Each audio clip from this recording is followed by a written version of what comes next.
volta, ouvintes, com o programa Encontro com a Justiça, num dia de sol bonito aqui na cidade maravilhosa, entrevistando a Luísa Serpa, que é a diretora do Instituto FI. No segundo momento do nosso programa, na segunda hora do nosso programa, como vocês já sabem, vamos entrevistar aqui a juíza Renata Gil. Ela é candidata à presidência da AMAERJ. A AMAERJ é a Associação dos Magistrados do Estado do Rio de Janeiro.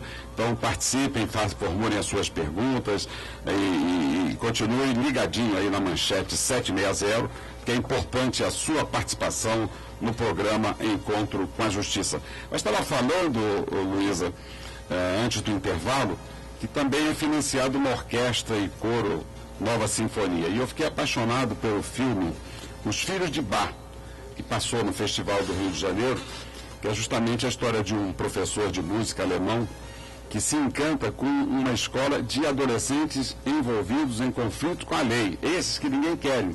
Aliás, é uma pergunta boa, será que nesses projetos que vocês financiam tem algum impacto para os adolescentes infratores? Porque assim como nós falamos aqui dos egressos, né, do sistema penal, há também uma demonialização desses jovens que passam pelo sistema socioeducativo, que deveriam ser os primeiros a serem socorridos, porque se eles estão no sistema socioeducativo, é porque eles são os mais violentados pela sociedade, pela ausência de políticas públicas. Então a pergunta é a seguinte: como é financiar uma orquestra e um coro numa instituição que trabalha com jovens de baixo IDH, de baixa escolaridade, com um índice alto de violência? Como é levar a música para esses jovens? Bom, na verdade, todos esses projetos que a gente apoia, que trabalham com crianças e jovens, a gente sempre diz que são projetos de prevenção, né? Porque você já está fazendo a prevenção para não depois não virar menor infrator, né?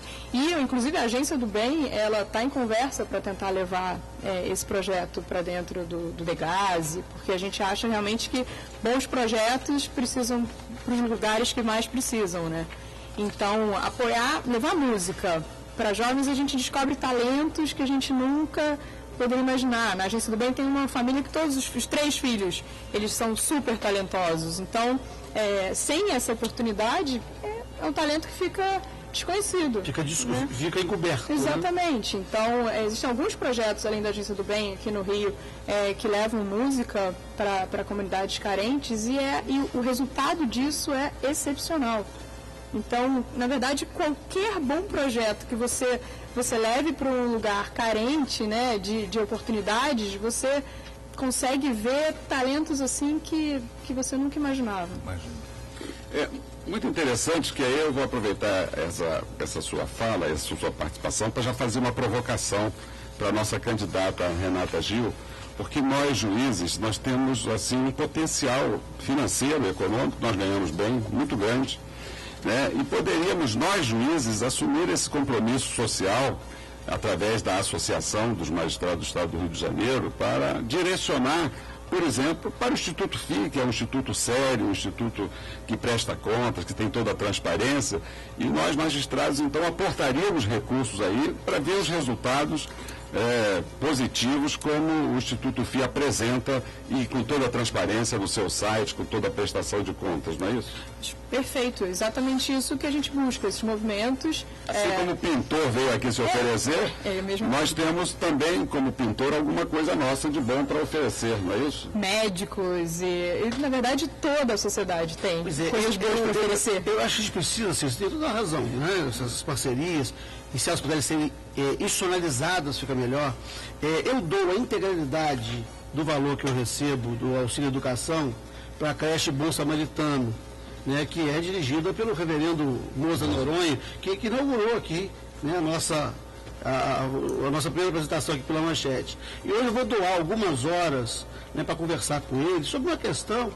O município do Rio de Janeiro, ele pediu a imunidade do templo luterano, né, e da creche, que atende crianças do Pavãozinho e adjacências. O município não reconheceu a imunidade do templo, deu uma isenção por 12 anos e está cobrando da creche, que é no mesmo terreno, né?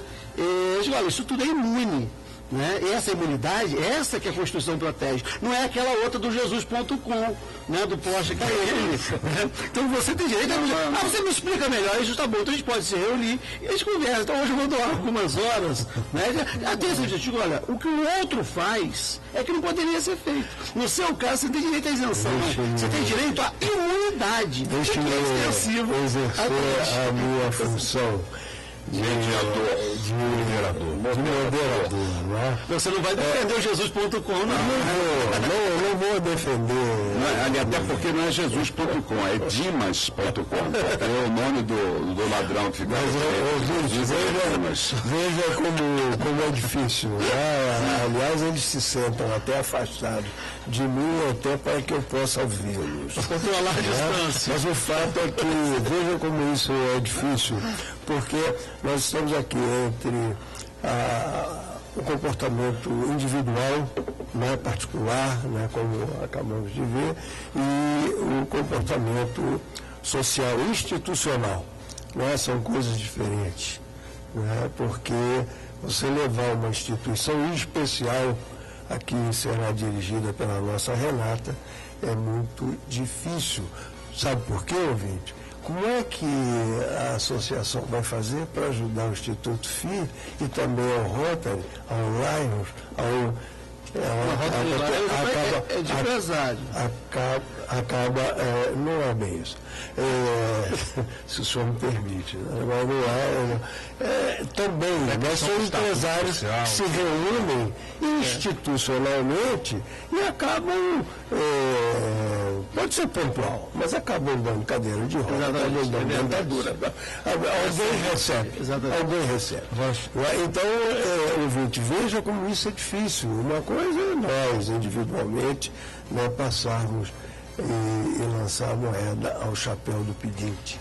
E a outra é como explicar às pessoas que elas têm potencial, que elas podem participar. E isso na nossa sociedade, ouvinte, é muito difícil, porque nós vivemos ainda na sociedade do filho de alguém, do filho d'algo, do fidalgo. Já que você falou em fidalgo, a Flávia Mendes, lá de Botafogo, quer saber aqui da Luísa, como é que o Instituto FI sobrevive? Bom, Obrigado, Flávia, pela sua participação. A gente tem algumas frentes, né, de receita, porque é importantíssimo para uma instituição que ela não coloque todos os ovos na mesma cesta, né? Então, a gente criou algumas formas diferentes. A gente tem a figura do apoiador institucional, são pessoas que apoiam o que a gente faz, então elas doam para a gente, para o Instituto FI. Isso não é vinculado ao projeto. Então, para a pessoa física, é gratuito o trabalho. Se ela vai doar 50 mil para um projeto, 50 mil chega no projeto. Se ela quiser também doar para o Instituto FI, ela decide a quantia e ela faz essa doação. Não é vinculado ao projeto. A gente tem, através das empresas, a gente faz uma prestação de serviço. Então, para a pessoa jurídica, a gente cobra uma taxa, então isso é uma receita também. A gente tem a figura do microdoador, que a gente chama, que é um assinante mensal do FI. Então tem uma plataforma que tem um recorrente, que a pessoa pode entrar no site, no nosso site tem esse caminho, e se tornar um doador de R$10, R$5, R$20, R$50, R$200. É o microdoador que também faz essa composição de receita. Na crise, você tinha falado, Luísa, que as empresas diminuíram essa contribuição, né? Essa participação públicas. das empresas. Teve isso, né, com essa crise econômica toda? Pois é, a gente recebeu alguns pedidos de socorro, né, muito relacionado à Petrobras, porque a Petrobras faz muitos projetos sociais e parece que a redução foi de 60% desses apoios sociais. Então, tem os órfãos da Petrobras, né, projetos que só tinham a Petrobras como financiador. E aí, realmente, é uma tragédia, porque ele não consegue, em 4, 5 meses, captar R$400 mil, né, para o orçamento anual dele. Então, a gente percebeu esse impacto, sim, assustador. Né? É a dupla crise, né? Tem a crise econômica, que é mundial, e que tem afetado o Brasil, né? E tem essa questão muito específica da Petrobras, nesse momento, né? Que é esse assaque que estão fazendo contra a empresa, quando deveriam estar, talvez, pontuando, né, aqueles que malversaram os seus recursos. Né? Eu tenho acompanhado isso também, né, de projetos apoiados. A Petrobras, ouvinte, sofre ataques internos, endêmicos, tá? Externos. Porque internamente estão aí as pessoas que acabaram usando o seu cargo dentro da instituição para vender a instituição como nenhum Judas Iscariotes poderia imaginar alguém fizesse. E outros são os interesses internacionais, porque os interesses internacionais querem mais é que o pré-sal se afunde. Eu concordo plenamente. Agora, me preocupa muito, né? Me assustou esse plenamente, sinal que talvez não seja tão plenamente. Vamos ver. Porque nós temos alguns interesses internos que se associam a esses interesses externos para atacar a empresa. Não, sem dúvida. O caso Passadina, para quem tiver a oportunidade de saber o que foi um tanto é assim que o judiciário norte-americano está decidindo acerca das negociações que foram levadas. O senhor trabalhou no Banco Central, trabalhou, né, em Nova York. Já esteve do lado deles, né? Já esteve do lado dele, não teve não, ele sempre foi nosso.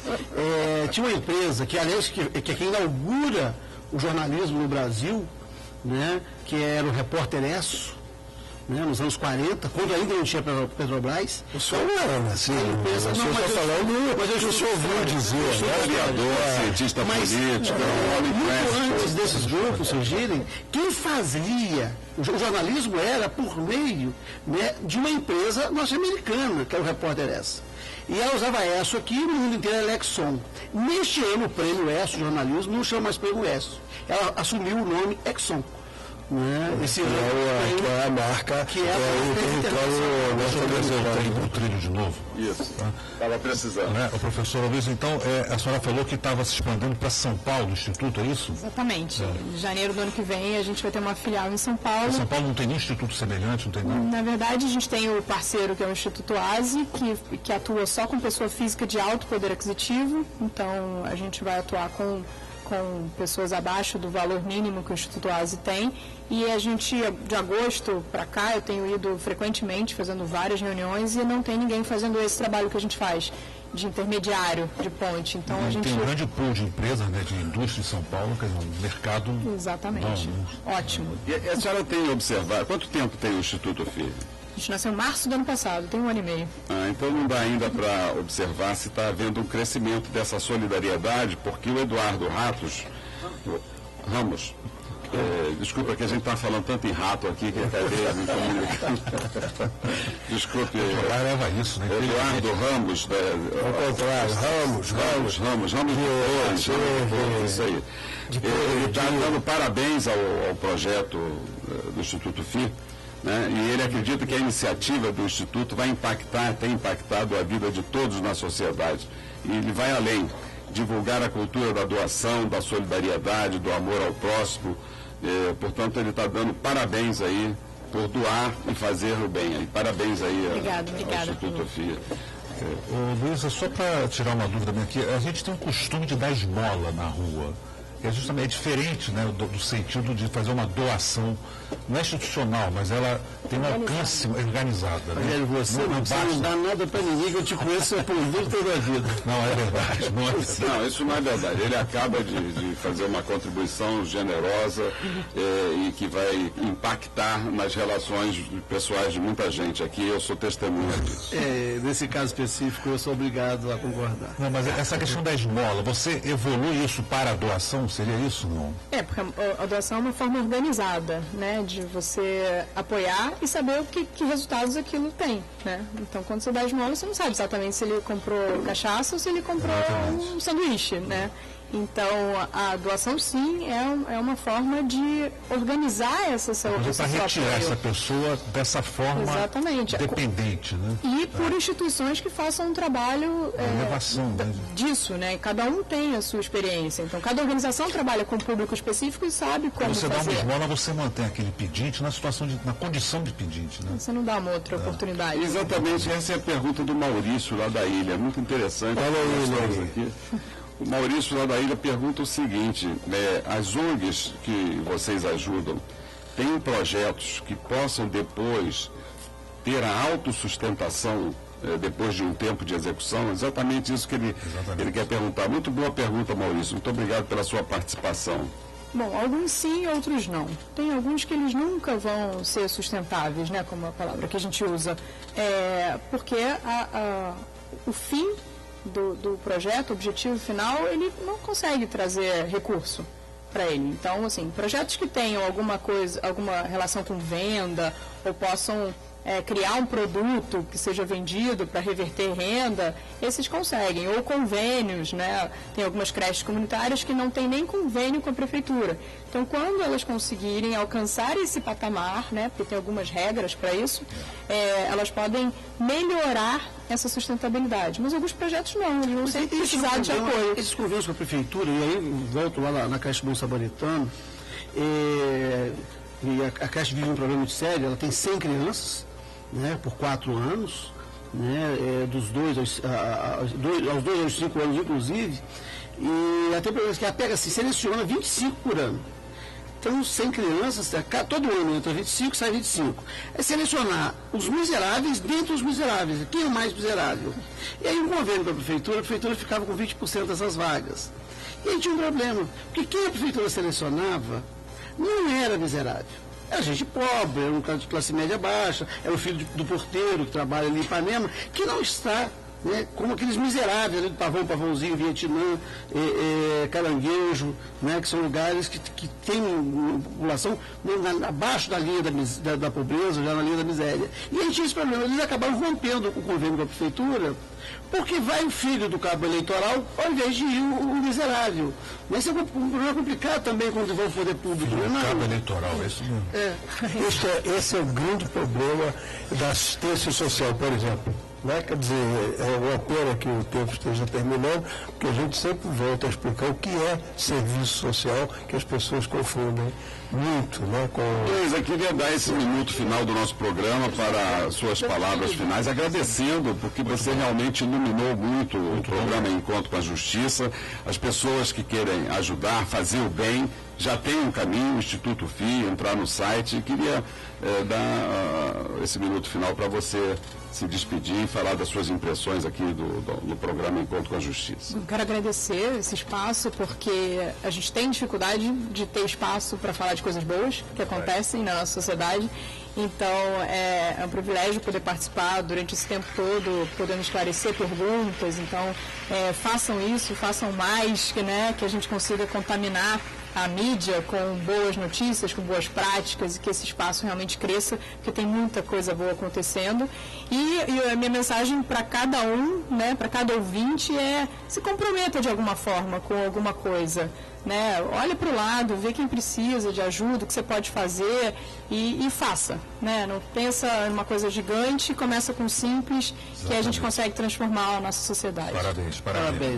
Muito obrigado, ouvinte. Vamos agora para o Jornal 760, edição das 11 horas com Enio Paz, e voltamos em seguida com a entrevista da juíza Renata Gil, candidata à presidência da AMAERJ.